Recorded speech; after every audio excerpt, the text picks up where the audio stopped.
hora do quadro Família em Sintonia.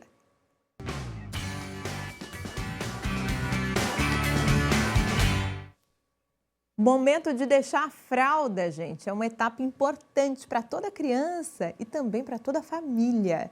Mas esse processo exige cuidado, paciência e respeito ao ritmo de cada um. Hoje a gente mostra como identificar o momento certo para o desfraude sem traumas. Livrar-se da fralda é uma das conquistas mais esperadas na infância, mas não deve ser uma corrida contra o tempo. A criança ela vai dando sinais. Que tipo de sinais? Quando ela começa a fazer o xixi ou quando ela começa a fazer o cocô, ela faz sinais de que ela está percebendo que isso está acontecendo.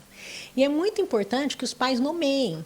Da mesma maneira que a gente ensina bola, cachorro, é importante que a gente fale para a criança xixi, cocô, e a criança vai identificando isso. A partir do momento que ela já vai conseguindo nomear, é importante estimular a criança a procurar o vaso sanitário ou o pinico. E ainda que a idade média seja entre 2 e 3 anos, nem toda criança está pronta ao mesmo tempo. Entre meninos e meninas existem algumas diferenças. O mais importante é respeitar o ritmo individual. As meninas, em geral, têm mais facilidade. Por quê? Porque elas já se sentam para fazer o xixi e aí fica mais fácil quando elas vão fazer o cocô. Então, uma dica que eu sempre dou para os pais é os meninos iniciarem o treinamento sentado, tanto para o xixi quanto para o cocô. Depois que o menino aprendeu a fazer sentado, ele pode ensinar a fazer de pé. Gente, é importante que a criança ela faça amizade com o vaso sanitário. Se a gente pensar com cabeça de criança, o vaso sanitário é uma coisa assustadora. É um negócio que faz barulho e leva as coisas embora. Então, a criança, muitas vezes, ela tem medo de se sentar. É muito importante que essa criança se sinta segura. E no dia a dia, entre famílias e cuidadores, cada um encontra uma forma de lidar com o desfraude. A criança aceitar sentar no vaso, ou então a questão da higiene pessoal, o contato com o papel higiênico, o lenço umedecido, porque para eles é diferente.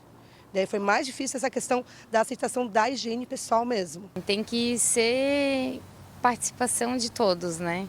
Pai, mãe, a pessoa que cuida. Livres das fraldas, muitas crianças se sentem mais independentes. Mas para chegar lá, os adultos precisam ser guiados pela empatia. O desfraude ele é um rito de passagem, né? Ele é uma mudança de posição do lugar da criança, né? Que representa ali uma mudança que impacta, né? Tanto em questões que impacta não, na verdade, que depende de questões fisiológicas, né? Questões motoras, questões sociais, culturais, mas também de questões psicológicas, né?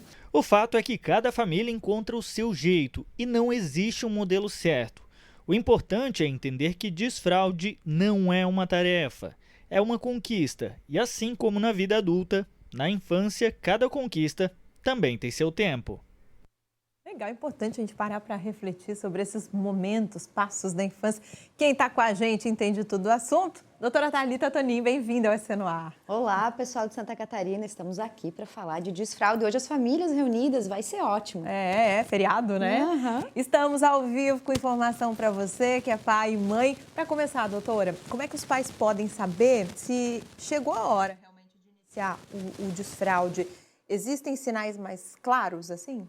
Sim, o desfraude deve ser iniciado com base em sinais claros de prontidão da criança e não por idade, expectativa social ou calendário da escola. Existem 3 áreas principais que a gente tem que observar: física, emocional e comportamental. Fisicamente, a criança ela começa a ficar períodos mais longos com a fralda seca, o que indica o controle dos esfíncteres. Também é comum que ela passe a fazer xixi em horários mais previsíveis. Já no campo emocional, Marta, ela precisa conseguir entender comandos simples, saber se comunicar e demonstrar incômodo quando aquela fralda fica suja, pedindo para o pai e para a mãe tirar. Já no comportamento, ela pode começar a se esconder para fazer o xixi ou o cocô e demonstrar interesse em acompanhar os adultos lá no banheiro, pedir para usar o vaso ou o pinico, ou até interromper a brincadeira, parar e correr para o banheiro. Esses são 5 sinais que eu vou falar agora que vocês, famílias, devem prestar atenção. Fralda seca por mais tempo, a criança se esconde para fazer xixi ou cocô, interrompe o brincar para ir ao banheiro, consegue se comunicar sobre o que sente e entende para que serve o banheiro. Então, respeitar esse tempo é muito importante, gente. Isso evita traumas no desfraude, porque não é uma competição de pais, não. Não dá para confundir.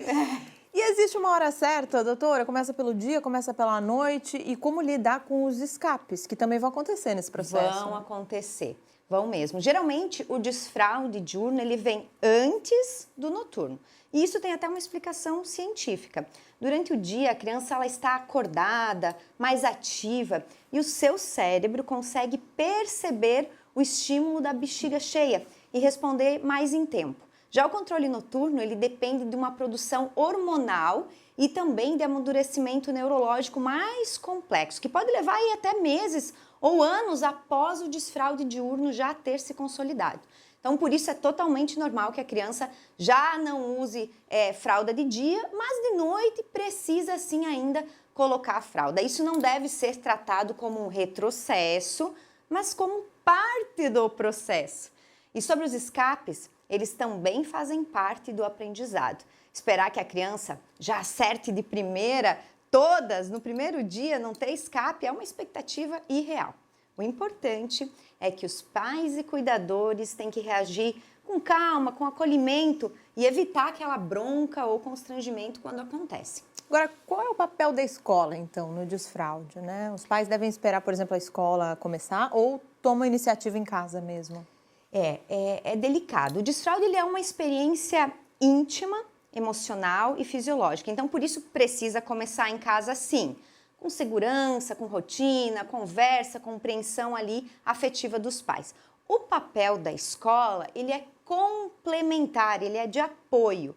E é importante que os pais iniciem esse processo quando podem observar a criança, quando estão com mais tempo, com calma, como no final de semana, durante as férias. E aí depois informam a escola sobre os sinais que a criança está apresentando e estabelecem combinados aí para fazerem juntos. A comunicação entre família e escola, ela deve ser bem clara. Isso evita que a criança receba essas orientações contraditórias, fique confusa. Vale lembrar também, gente, que jamais, olha só, o desfraude pode ser exigido por uma escola ou ser iniciado porque a criança vai mudar de turma, porque todos os coleguinhas já saíram da fralda. Ó.